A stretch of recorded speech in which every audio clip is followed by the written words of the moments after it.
If it's green for me, it's red for you. But it's cyclists that run red lights, right?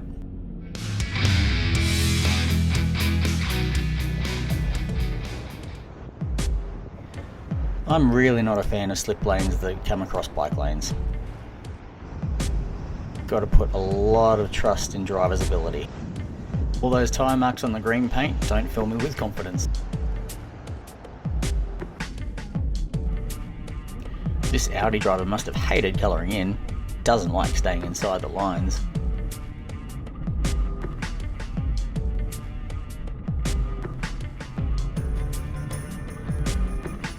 Who's faster, bike or car?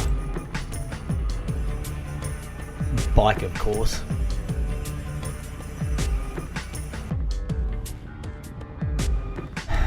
Car parks.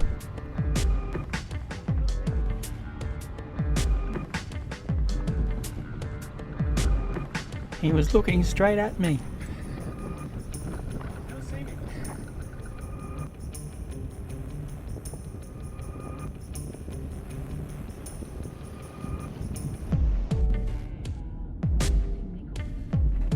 When the traffic builds up, the rats get running.